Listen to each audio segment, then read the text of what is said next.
नवापूर तालुक्यातील 2 दिवसापासून मुसळधार पाऊस सुरू असल्याने नदी नाल्यांना पूर आला आहे। विसरवाडी येथे पूल सकाळी 7:30 वाजता पाण्याखाली गेल्याने नागपूर सुरत महामार्गावरील वाहतूक ठप्प झाली आहे। दोन्ही बाजूला 5 किलोमीटरपर्यंत वाहनांची लांबच लांब रांगा लागल्या आहेत। राष्ट्रीय महामार्ग चौपदरीकरणाचे पुलाचे काम संथ गतीने सुरू असल्याने नागरिकांना आणि वाहन चालकांना प्रचंड मनस्ताप सहन करावा लागत आहे। या ठिकाणी आलेल्या अभियंत्यांनी उपाययोजना न करता बघायची भूमिका घेतली।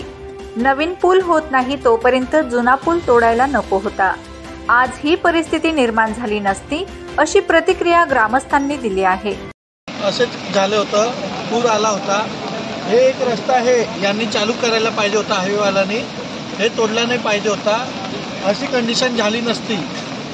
हे एक पर्याय ठेवलं पाहिजे होता हायवेच्या। आज जे पुलाचं बांधकाम चालू आहे हे पण एकदम स्लो गतीने चालू आहे। आमची इतकीच विनंती आहे की लवकर लवकर हे काम पूर्ण करा। पावसाळा आहे त्यामुळे पूर्णतः काम बंद आहे आणि केव्हा चालू होणार हे आम्हाला काही माहीत आहे नाही। महामार्ग चौपदरी करणाऱ्या ठेकेदाराचा नियोजन शून्य कारभारावर नागरिकांनी प्रश्न उपस्थित केले आहेत।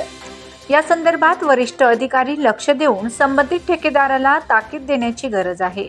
महामार्गावरील पूल पाण्याखाली गेल्याने पर्यायी मार्ग साक्री तालुक्यातील शेवाळी, नंदुरबार ते निझर, उच्छल, गांधीनगर असा मार्ग देण्यात येणार आहे, अशी माहिती सहाय्यक पोलीस निरीक्षक नितीन पाटील यांनी दिली। नॅशनल हायवे क्रमांक 6 वर आज वाहतूक पूर्णपणे ठप्प झाली आहे।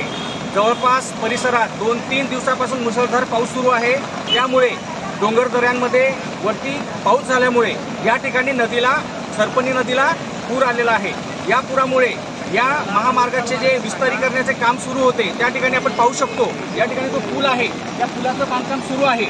या पुलाचं बांधकाम सुरू असताना त्यांनी तो जुना पूल तोडून या ठिकाणी एक पर्यायी कच्चा रस्ता दिला होता। नॅशनल हायवेच्या ज्या गाड्या आहेत त्या वाहनाने या ठिकाणी प्रवास करत होत्या, पण या ठिकाणी जो कच्चा पूल दिल्यानंतर या ठिकाणी जो सरपणी नदीला जो पूर आलेला आहे, पहिल्याच पावसात जो पूर आला आहे त्या पुरामुळे या कच्च्या रस्त्याचा पूर्ण फज्जा उडाला आहे। या ठिकाणी आपण पाहू शकतो की पूर्ण पूल हा पर्यायी पूल आहे तो पाण्याखाली गेला आहे आणि परिसरात सर्व ठिकाणी जलमय झाला आहे। पंचायतला या ठिकाणी ज्या विंधन विहिरी होत्या त्या ठिकाणी 3 विहिरी आहेत, त्यामुळे विसरवाडीला पाणी पुरवठा करण्यात येतो। ते पूर्णतः पाण्यात गेल्यामुळे त्या ठिकाणी आता विसरवाडीला शुद्ध पाणी मिळेल किंवा कसे याचा ग्रामपंचायत व महामार्गचे ठेकेदार हे ठरवतील। त्यानंतर आपण पाहू शकतो की महामार्गावर या ठिकाणी रस्ता बंद झाल्यामुळे या ठिकाणी पूर्ण 3 ते 4 किलोमीटरपर्यंत वाहनांची रांगा लागल्या आहे। या ठिकाणी आपण विसरवाडी पोलीस ठाण्याचे सहाय्यक पोलीस निरीक्षक नितीन पाटील या ठिकाणी उपस्थित आहेत। त्यांनी वाहतुकीची कशी व्यवस्था केली आहे याबद्दल आपण त्यांच्याकडून जाणून घेऊ।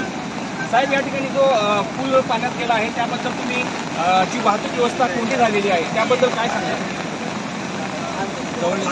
आता जी ट्रॅफिक विसरवाडीपर्यंत येऊन पोहोचलेली आहेत, जे ट्रक आणि जे एसटी आणि इतर वाहनं अडकलेले आहेत त्यांना नंदुरबार मार्गे आम्ही धुळे या ठिकाणी जाण्याची व्यवस्था केलेली आहे। आणि जे वाहनं आता येणार आहेत, उच्छलवरून जे वाहनं येणार आहेत, सुरतवरून येणार आहेत, त्यांना उच्छल पोलीस स्टेशनशी कॉन्टॅक्ट करून ते वाहनं परस्पर उच्छल मार्गे जुळवण्यात आलेली आहेत। आणि धुळ्याकडून येणारी जी वाहनं आहेत त्यांना धुळे कंट्रोल रूमशी कॉन्टॅक्ट करून दहिवेल मार्गे ती ट्रॅफिक परस्पर नंदुरबारवरून सुरत जाईल याची पर्यायी व्यवस्था करण्यात आली आहे। नवापूर तालुक्यात लगातार 2 दिवसापासून मुसळधार पाऊस सुरू असल्याने पूर्व भागातील पानबारा, सोनखाम, मोरकरंजा, तिळासर, जामनापाडा आदी भागातील शेती पाण्याखाली गेली आहे। शेतकऱ्यांचे देखील नुकसान होत आहे। विसरवाडी ग्रामपंचायत अंतर्गत 3 विहिरी नदी किनारी असून त्या पाण्याखाली गेल्याने विसरवाडीतील पाणी पुरवठ्यावर याचा परिणाम होऊ शकतो। नदी किनारी असलेल्या नागरिकांना सतर्कतेचा इशारा देण्यात आलाय। Bureau report, Navapur express news, Navapur. जोराचा पाऊस सुरू झाला आणि नॅशनल हायवे 6 हा पूर्ण विसरवाडीजवळ नदी शेजारी नदीवर काम चालू आहे पुलाचं, आणि त्या पुलाचं काम चालू असताना पर्यायी जो मार्ग काढलेला होता तो पर्यायी मार्गसुद्धा या पुरामुळे वाहून गेलेला आहे। आणि आज सकाळपासून नॅशनल हायवे 6 या क्रमांकावरती जी वाहतूक आहे ती पूर्ण ठप्प झालेली आहे. मी आज सकाळी 9 वाजेला शाळेत जात असताना मला देखील आज शाळेत पोचता आलेलं नाही, कारण नदीला एवढा पूर आलेला आहे. पूर्ण पर्यायी मार्ग जो काढलेला होता तो पूर्ण वाहून गेलेला आहे. आज मला ड्युटीवर जाता येणार नाही, कारण पाऊस वाढतो आहे पण कमी होत नाही.